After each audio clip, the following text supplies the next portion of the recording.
This is Diary of an Interesting Year by Helen Simpson. 12th February 2040. My 30th birthday. Jean gave me this little spiral-backed notebook and a biro. It's a good present. Hardly any rust on the spiral and no water damage to the paper. I'm going to start a diary. I'll keep my handwriting tidy to make the paper go further. 15th February 2040. G is really getting me down. He's in his element. They should carve it on his tombstone. I was right. 23rd February 2040. Glad we don't live in London. The Hatchwills have got cousins staying with them. They've trucked up to Tottenham 3 days. Went round this afternoon and they were saying that thing finally drove them out was the sewage system. When the drains packed up, it overflowed everywhere. They said the smell was unbelievable. The pavements were swimming in it, and of course the hospitals are down, so there's nothing to be done about the cholera. Didn't get too close to them in case they were carrying it. They lost their 2 sons like that last year. You see, G said to me on my way home, capitalism cared more about its children as accessories and demonstrations of earning power than for the future. Oh, shut up, I said. 2nd March 2040. Can't sleep. I'm writing this instead of staring at the ceiling. There's a mosquito in my room. I can hear it whining close to my ear. Very humid, air like filthy soup. Plus, we're supposed to wear face masks in bed, too, but I was running with sweat, so I ripped mine off just now. Got up and looked at myself in the mirror on the landing. Ribs like a fence, hair and greasy rat's tails. Yesterday the rats in the kitchen were busy gnawing away at the bread bin. They didn't even look up when I came in. 6 March 2040. Another quarrel with G. Okay, yes, he was right. But why crow about it? That's what you get when you marry your tutor from uni. Wall-to-wall pontificating from an older man. I saw it coming. Any fool could see it coming easily after the big melt, he brags. Thresholds cross, cascade effect, hopelessly optimistics to assume we had till 2060, blah-de-blah-blah. The plutonomy as lemming. Democracy's massive own goal. No wonder we haven't got any friends. He cheered when rationing came in. He's the one that volunteered first as car share warden for our road. One piddling little poogiet for the entire road. He gets a real kick out of the camaraderie around the standpipe. I'll swoop my big tin of chickpeas for your little tin of sardines. No, my sardines are protein. Chickpeas are protein too, plus they fill you up more. Anyway, I thought you still had some tuna. No, I swapped that with Violet Huggins for a tin of tomato soup. Really sick of bartering. But hard to know how to earn money since the internet went down. Also, money's no use unless you got shed loads of it.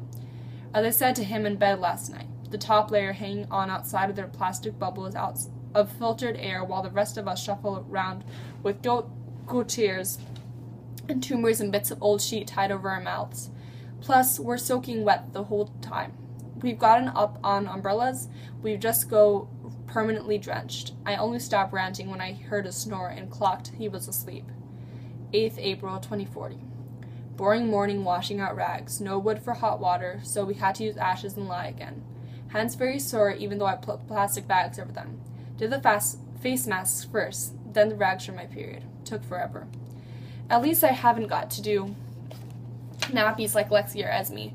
That would send me right over the edge. 27th April 2040. Just back from Maya's, 7 months. She's very frightened. I don't blame her. She tried to make me promise I'd take care of her baby if anything happens to her.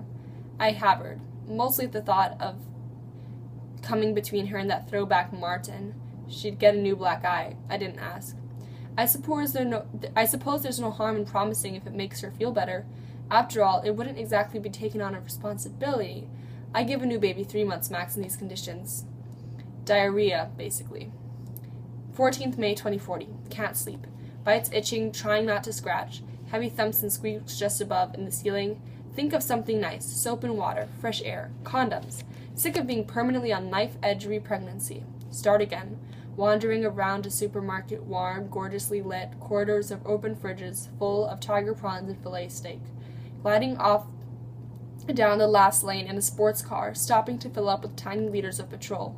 Online, booking tickets for the Mousetrap, click. Ordering a crate of wine, click. A gap year, a holiday home, click. A pair of patent leather boots, click. A gap year, click.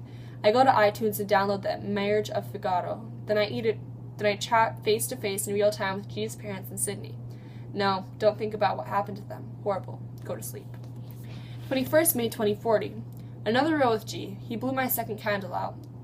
He said one was enough. It wasn't, though. I couldn't see to read anymore. He drives me mad. It's like living with a policeman. It always was, even before the collapse. The earth's good enough for everyone's need, but not for everyone's greed, was his favorite. Nobody likes being labeled greedy. I called him Killjoy, and he didn't like that. Every one of us takes about 25,000 breaths a day. He told me, each breath removes oxygen from the atmosphere and replaces it with carbon dioxide. Well, pardon me for breathing. What was I supposed to do? Turn into a tree? 6 June 2040. Went round to the Lumleys for the news last night. Whole road there squashed into front room, chaining to listen to radio, batteries very low. No new ones in the last government delivery. Big news though, compulsory billeting next week. The short houses were up in arms, Kai shouting and red in the face, Lexi in tears. You work all your life, etc., etc. What planet is he on? None of us too keen, but nothing to be done about it. When we got back, G checked our stash of tins under the bedroom floorboards. A big rat shot out and I screamed my head off. G held me till I stopped crying, and then we had intercourse. Woke in the night and prayed not to be pregnant, though God knows who I was praying to. 12th June 2040. Visited Maya this afternoon. She was in bed, her legs swollen up like balloons. On at me again to promise about the baby, and this time I said yes. She said Violet Huggins was going to help her when it started. Violet was a nurse once, apparently. Not really the hands-on sort, but better than nothing. Nothing else in the road will have a clue what to do. We can't Google it. All I remember from old films is that you're supposed to boil a kettle, I said. We started to laugh. We got a bit hysterical. Knuckle-dragger Martin put his head around the door and gnawed at us to shut it. First billet arrived today by army truck. We've got a Spanish group of 8, including one old lady, her daughter and twin toddler grandsons, all pretty feral, plus 4 unsmiling men of fighting age. A bit much since we only have 2 bedrooms. G and I tried to show them around, but they ignored us. The grandmother bagged our bedroom straight off. We're under the kitchen table tonight. I might try to sleep on top of it because of the rats. We couldn't think of anything to say. The only Spanish word we could remember was muchas gracias, and as G said, we're certainly not saying that. 2nd July 2040. Fell off the table in my sleep, bashed my elbow, covered in bruises. 3rd July 2040. G depressed. The 4 Spaniards are bigger than him, and he's worried about the biggest one, Miguel, has his eye on me. With reason, I have to say. 4th July 2040. G depressed.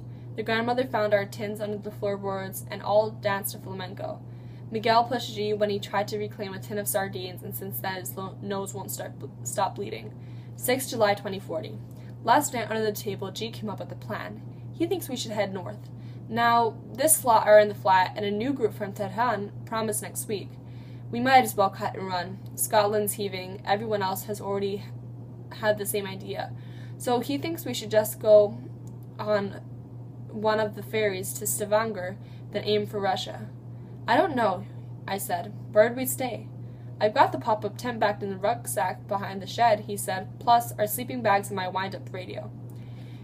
Camping in the mud, I said. Look on the bright side, he said. We have a huge mortgage and we're just going to walk away from it. Oh, shut up, I said. 17 July 2040. Maya died yesterday. It was horrible. The baby got stuck 2 weeks ago. It died inside her.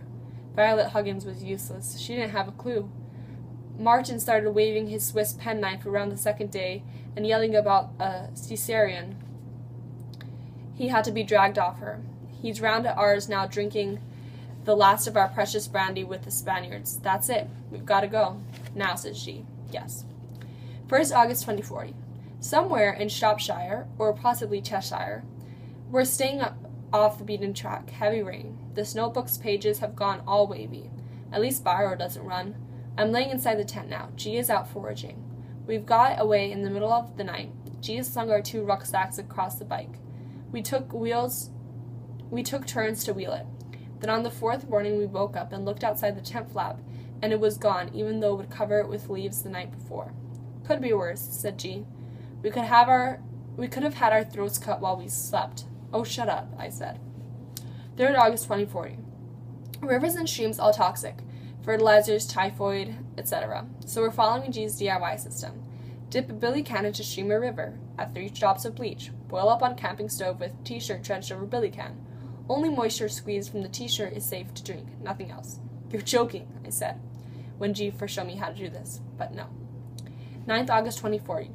Radio news and muddy sleeping bag, skeleton government obviously struggling.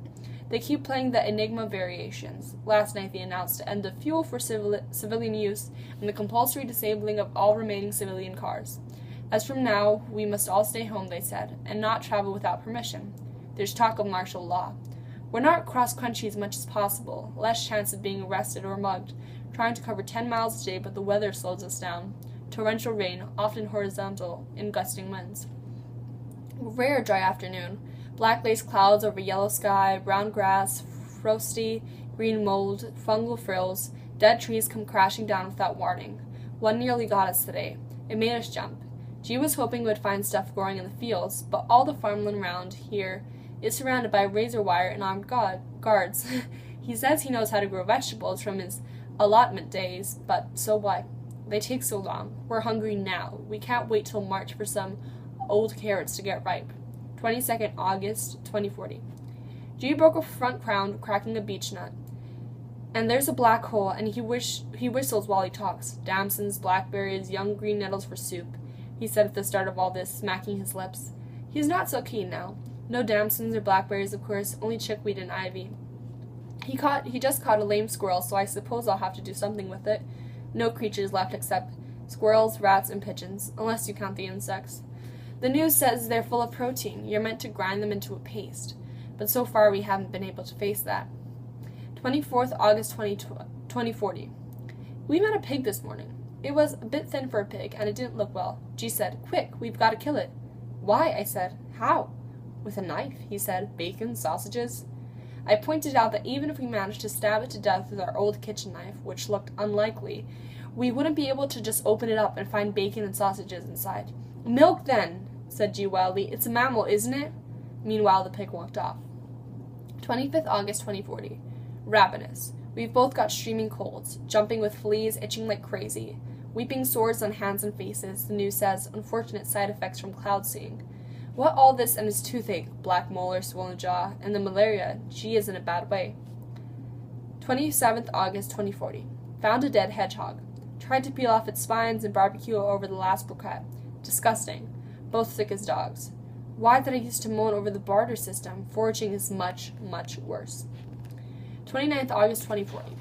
Dreamed of Maria and the penknife and woke up crying. G held me in his shaky arms and talked about Russia, how it's the new land of milk and honey since the big melt. Some really good farming opportunities opening up in Siberia, he said, through chattering teeth. We're like in the Three Sisters, I said, if only we could get to Moscow. Do you remember that production at the National? We walked by the river afterwards, we stood and listened to Big Ben chime midnight, hugged each other, and carried on like this until sleep came. 31st August 2040. G woke up crying. I held him and hushed him and asked what was the matter. I wish I had a gun, he said. 15th September 2040. Can't believe this notebook was still at the bottom of the rucksack, and the biro. Murderer wasn't interested in them. He's turned everything else inside out, including me.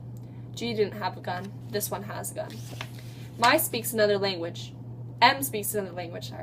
Norwegian, Dutch, Croatian. We can't talk, so it hits me instead. He smells like an abandoned fridge. His breath stinks of rot. What he does to me is horrible. I don't want to think about it. I won't think about it. There's a tent and cooking stuff on the ground, but half the time we're up in a tree with the gun. There's a big plank platform, and we're in a tarpaulin rope to the branches above. At night he pulls the rope ladder up after us. It's quite high. You can see for miles. He uses it for storing stuff he brings back from his mugging expeditions. I'm surrounded by tins of baked beans. 3rd October 2040. M can't seem to get through the day without at least 2 blowjobs. I'm always sick afterwards, sometimes during. M beat me up yesterday. I tried to escape. I shan't do that again. He's too fast. 14th October 2040. If we run out of beans, I think he might kill me for food. There were warnings about it on the news a while back. This one wouldn't think twice. I'm just meat on legs to him. He bit me all over last night. Hard. I'm covered in bite marks. I was literally licking my wounds afterwards, and I remembered how nice the taste of blood is, how I miss it. Strength, calf's liver for iron. How I haven't had a period in ages. When that thought popped out, I missed a beat. Then my blood ran cold. 15th October 2040. Wasn't it juniper berries they used to use, as in gin? Even if it was, I wouldn't know what they looked like. I only remember mint and basil. I can't be pregnant. I won't be pregnant. 17th October 2040. Very sick after drinking rank juice off random stewed herbs. Nothing else, though. Worse luck. 20th October 2040. Can't sleep. Dreamed of G. I was moving against him. It started to go up a little way, so I thought he really wasn't dead. Dreadful waking up to find M there instead. 23rd October 2040. Can't sleep. Very bruised and scratched after today. They used to throw themselves downstairs to get rid of it. The trouble is, the gravel pit wasn't deep enough, plus the bramble bushes kept breaking my fall. There was some sort of body down there too, something with white vermin. Maybe it was goat or pig or something, but I don't think it was. I kept thinking it might have been G. 31st October 2040. This baby will be the death of me. Would. Let's make that a subjunctive. Would, not will. 7th November 2040. It's all over. I'm still here. Too tired to... 8th November 2040. Slept for hours. Stronger. I've got all the food and drink, all the gun. There's still some shouting from down there, but it's weaker now. I think he's almost finished. 9th November 2040. Slept for hours. Fever gone. Baked beans for breakfast. More groans started up just now. Never mind. I can wait. 10th November 2040. It's over. I got stuck into his bottle of vodka. It was the demon drink that saved me. He was out mugging, left me up to the tree as usual. I drank just enough to raise my courage. Nothing else worked, so I thought I'd get him to beat me up. When he came back and saw me waving the bottle, he was beside himself. I pretended to be drunker than I was, and I lay down on the wooden platform with my arms round the head while he got the boot in. It worked. Not right away, but that night. Meanwhile, M decided he fancied a drink himself, and very soon had polished off the rest, over 3/4 of a bottle. He was singing and sobbing and carrying on out of his tree with alcohol, and then, when he was standing off pissing off the side of the platform, I crept along and gave him a gigantic shove, and he was really out of his tree. Crash. 13th November 2040. I wrapped your remains in my good blue shirt. Sorry I couldn't let you stay on board, but there's no future now for any baby above ground. I'm the end of the line. This is the last page of my 13th birthday present. When I finished it, I'll wrap the notebook in 6 plastic bags, sealing each one with duct tape against the rain. Then I'll bury it in a hole on top of the blue shirt. I don't know why I'm not as mad to think anyone will ever read it. After that, I'm going to buckle up on this rucksack of provisions and head north with my gun.